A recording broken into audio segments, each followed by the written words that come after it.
Cyberpunk 2077 is a truly massive game, and with a game of this size, there was bound to be some misplaced assets and areas that never got used, and maybe even some cut content. So join me today as we explore Night City's seedy underbelly and try to find all the things that the developers have tried to keep hidden from us. And if you do enjoy this content, be an absolute chum and hit that like button. It helps out this tiny channel more than you can possibly know. Anyway, with all that out of the way, let's get on with exploring. Okay, so our first one is going to be located in Little China inside of Watson, and it's going to be right next to this gig here, Playing for Keeps. Now at this intersection here, there's actually something very funky. If we just enable no-clip mode and enable ourselves to go beneath the floor here, we may notice that the developers have left out a texture here. So a couple of you may have wondered before in the past what the actual missing texture file looks like. This is it, ladies and gentlemen. So for those of you who are thinking, oh, that the FF06B5 mystery is a missing texture, it's not. This is what the actual missing texture and prefab set looks like. However, whatever this asset was meant to be, I've got absolutely no idea. Maybe it was something related to the gig itself. For this one, we're once again located in Watson, Little China. Now, we're right next to the fast travel point here for Clarendon Street, and what we're going to do is we're just going to enable no clipping mode and sink beneath the surface, where if we go over here, we'll meet a resident who's been having some really interesting expansion plans for his shop. Yeah, because for whatever reason, we've just got this floating shop right down here in the middle of absolutely nothing. There's really literally nothing next to this, so I can't understand why this has ended up down here.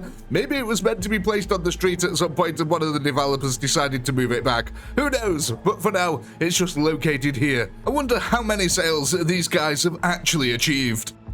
Once again, we're located in Watson, Little China, this time almost directly on top of the gig Playing for Keeps here. Okay, so this one might not be a broken asset or an area that you weren't meant to access. However, it is an Easter egg that I don't think has been discovered yet. So if we just go down here, ignore the dead guy on the floor here. We just had to take care of business before we could do this. But yeah, if we come down here and we just jump up on top of this vending machine over here, then hop on to this little ledge, you can see that there's this little gap above us. So if we once again hop up onto there, what you'll need to do then is be able to jump up onto them ledges here. So you hop up onto the fence, you have to then try and jump onto there or onto the other ledge behind it. Now, I haven't actually got double jump on this character yet, so it is sort of difficult, but if you use double jump, you can literally hop right on to this ledge here. Now, what we have here, ladies and gentlemen, is a developer name written onto the side of the tent here, Spillo or something like that, SP1LLO. And also over here, I love this as well. We'll get to that in a second. We've got a cactus in a toilet as well, with some Spanish written behind it there. I'm not going to bother translating that just in case. But we also have this. Now, I mean, yeah, look at this. I mean, we've got a demon here with a Johnson coming out of his mouth, and the tiger appears to be lapping it all up here with a conspicuous white stain on it. Yeah. But I just wanted to include this because, like I said, I don't think this has actually been discovered yet. Let me know below in the comments.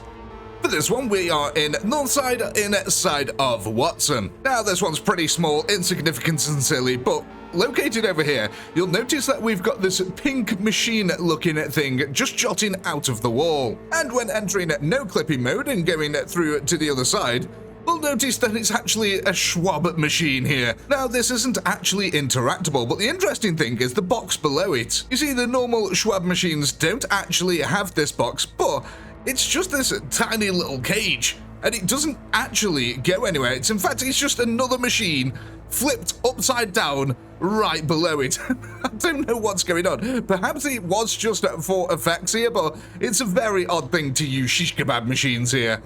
Okay, so for this one, we're located in Santo Domingo Arroyo, located here just at this junction. Now, located here, every now and then, you'll get this NPC that spawns inside of this wall here, and it's just casually smoking. Funnily enough, this is actually the site of a rare event also, where a robot and 2 drones spawn. But our tune seems happy enough just having their cigarette break right next to this giant canister, probably full of gas. Oh, no, oh. I guess they're resetting. Back to the cigarette break, eh? For this one, we're located next to downtown North. We're actually on the highway just above it here. Now, for this one, you are going to need the double jump here, and you're going to need to be careful of the traffic also. However, located here is a special little cubby hole. If we just go up here, you'll notice that there's this little platform, and we've actually got one of the hidden statues here. Now, the area is quite dark, so it can be kind of hard to see, but this is exactly the same statue that's located in Misty's Esoteric and in the middle of Japantown. Now, I think that one can be fairly well known up there. However, using the double jump feature again, you can hop over this side here and actually drop down onto the car park down below here. Now, this is a drop you can actually survive. You can take a little bit of damage from it, and it does say it's a hostile area for some strange reason, but there is a few hidden things here. For starters, we have a few of the child's drawings over here. There also appears to be this rather grisly large pool of blood located on the other side of it. But the best part of it all is, if we come around here, I think we get a personalized message from the developers themselves. Behold, ladies and gentlemen, the double schlong with no regrets. And this is why I love CD Projekt Red. For our next one here, we're located in Kabuki inside of Watson, where we've got all these warehouses here, and I believe there's actually a bit of cut content here, because you can see inside this warehouse here, number 2, it's actually not openable. You can see that the door's not even scannable, but however, you can go inside of there using the no-clip feature. And if we just go inside of here like this, we'll actually notice that this is a fully fledged garage. However, there's absolutely nothing in here. Well, there is, but look, these things would normally be lootable. However, the graphic on it is not actually animated, which means to me that it's not actually interactable at all. But I just thought it was weird. Look, we've even got these medical cases that are normally lootable. But there's definitely a light source in here. We've got the TV, the grate at the back, the drape at the back, that doesn't move either. But we have got this code on the floor, but I do think that's just part of the set dressing. I don't think it's actually an Easter egg or anything, because it'd be extremely hard to get in here without no clip. The only way this would have been discoverable was with the addition of the camera no collision modification that they added not so long ago. For this one, we're located in the Badlands, just on the outskirts of the solar arrays, where we have this little Wraith outpost. However, if we were to just no-clip under the ground for a second here, we can see that one of their communication arrays appears to have been dismantled here. I mean, I'm not quite sure what is going on with this, but yeah, it looks like all the assets for the building above it have just been individually placed here to allow the developers to copy and paste them, maybe? I'm not quite sure what's going on, but yeah, they've certainly been left behind here. Now let's just go have a look at here. I don't think there's actually anything inside of it. No, it's just an empty box, unfortunately. But yeah, kind of interesting. The stuff's just located below the floor here. Now, also, there is one that I did want to show you. You can see, I don't know if you can, but there's like a box all the way over there in the distance. However, when you start to actually get close to it, unfortunately, it disappears off the face of the map. So I've got no idea what that one is, but I actually think it looks like a cargo container there. Well, sadly, my tune batters of the internet, that's all we have had time for today. Do comment, like, subscribe, all that good stuff, and until next time, peace.